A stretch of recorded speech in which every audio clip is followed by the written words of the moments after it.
you ever done a Roth conversion? In the last several years, we've seen an alarming amount of accounts that are going to the Roth variation to allow not only strategizing, but also saving for retirement, making it super easy. Now, in today's video, we're going to be looking at the Roth conversion and exactly what you need to know. So what is the Roth conversion, you might ask yourself? It is moving pre-tax retirement, such as a 401k, into a Roth IRA. This allows you to take distributions completely tax-free, even though you pay taxes when you do the conversion. So let's break this down and show you exactly the reasons why, including myself. I did a Roth conversion a couple years ago with an old 401k, and I want to break down exactly why. Now, the first one, taking advantage of a lower tax rate.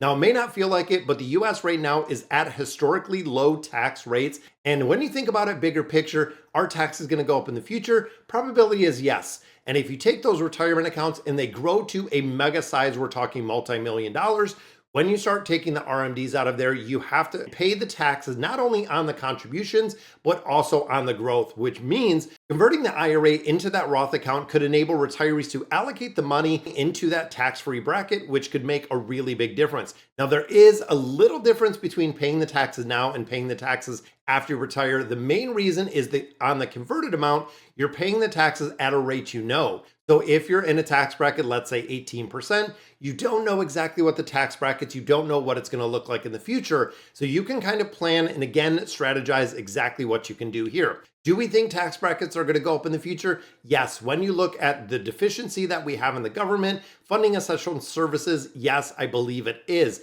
Now, one thing to remember is you pay taxes today, allowing you to convert that money going into growing tax-free, and you can access it after 5 years. You have to remember the 5-year rule in here. Really strategizing this, it can work with Social Security. This is something that you really want to look at pretty much before you retire. You can do it during retirement if it does make sense, but you don't want it to affect one, your Social Security benefits or your Medicare premiums that you have. So be very cautious of that. The second one, and this is the biggest one, no RMDs, but it affects other taxes. Now, this is important. Another benefit of the Roth IRA is you don't have to take the RMD when you hit now age 73. With the Roth account, if you're the original owner, the assets and the opportunity for growth is over a long term. You can convert it a little bit later stage in life, but remember the tax is paid in the year that the conversion happens. This, of course, like we said, could mess up Social Security and also with Medicare. Now, conversion limits. There are no conversion limits for the Roth. You can convert whatever you want to. However, you have to know that every dollar you convert is going to be treated as taxable income, meaning you're going to have to pay taxes depending on where your tax bracket is. Now, this conversion limit is how we did it working with my CPA, is we took a larger account, we converted a couple $1,000s every single year, ensuring that I'm staying below a certain tax bracket. That way we have taxable income that is still staying relatively low, and knowing that we're in that 18% bracket was very, very important. It did take us 7 years to do the full conversion for everything that we are looking to convert, but now we have enjoyed almost 25 years of tax-free growth within the Roth account that I have invested at M1 Finance. Makes a really big difference. Now, of course, timing is critical and crucial when it comes to these conversions. It's more ideal to convert it when you're in a lower income bracket because they are treated as regular income, like we say. It's never too late to do Roth conversions if you're not using the money. If you find yourselves in your 70s and your 80s doing a Roth conversion, just remember that it does have that 5-year rule before the gain can be completely tax-free. Doing it during retirement, again, you have to be careful of the 5-year rule and also the Social Security and the Medicare. Now, considering partial conversions, that's exactly what we were talking about. I did partial conversions overall. It's a very, very potent tax strategy that you can use using partial conversions over a multitude of years. That way, like I said, we were staying in that exact same tax bracket, and we are long before Social Security, long before Medicare, making sure that we're getting that money tax-free. Now, of course, withdrawals must be qualified to take the tax-free distribution from the Roth, have to be 59.5, which of course rings true to traditional IRAs or older, and have the Roth account for at least 5 years, which is huge. If this happens before retirement and the criteria are met, a Roth conversion may not make sense to you if you're already encroaching on there.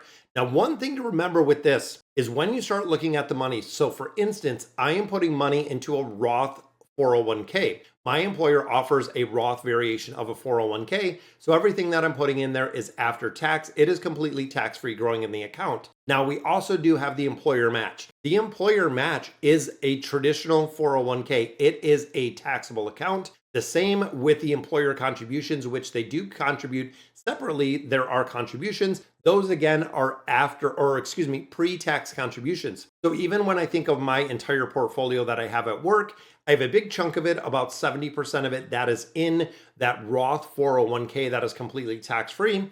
Roughly the other 40% is the match and the employer contribution that is going to be taxed. So you can break it up and systematically through a lot of planning, you can say, okay, I'm going to have X amount of dollars into a taxable account.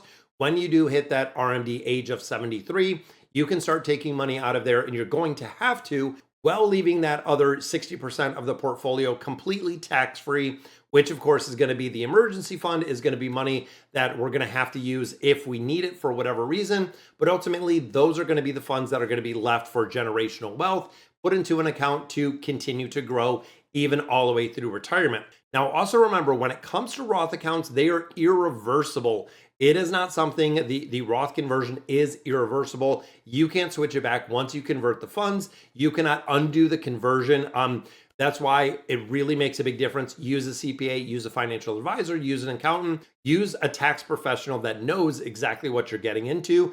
Trying to do it yourself, if you don't know a lot about it like I do, it can be very taxing, which pretty funny pun right there. But overall, it does make a big difference when you're doing the conversion and how you do the conversion. And of course, the conversion that you're doing depending on where you are for the taxable income. Now, when you look at your tax bracket, because I know right now is the tax season, we have a lot of people that are doing that, but putting money into the 401k, and I don't know if you have your employer does offer the Roth variation. So a lot of people ask, why a Roth versus a traditional? The thing is right now, the way that you look at it, and I know this is a Dave Ramsey reference, is when you do not pay the taxes today. So if I'm not paying the taxes today, at today's tax bracket, I am just kicking that can down the road. Now, the problem is if you're not paying tax, let's say everything right now is pre-tax, your account, and you put $100,000 in there, over the next, let's say 30 years before retirement, that $100,000 account turns into $500,000.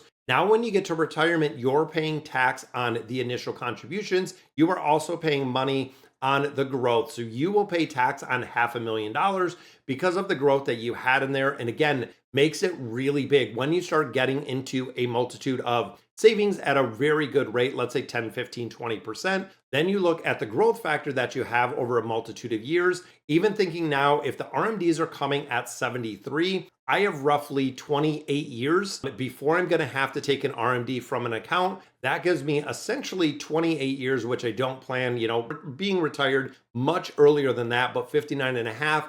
Even thinking of that, I'm about 15 years away from that as well. So planning now to have a big chunk, in my estimation, is roughly 70% of all of my portfolios into the Roth variation, making sure that we have the ability, again, to grow that for the rest of my life, completely tax-free in an account where we know it can grow and it can really, really do well. So, all right, guys, so that is going to do it for today's video. Definitely wanted to share some things that you need to know about those Roth conversions before you do it and before you get into it. So let me know in the comments what you guys think. And as always, thank you guys for watching.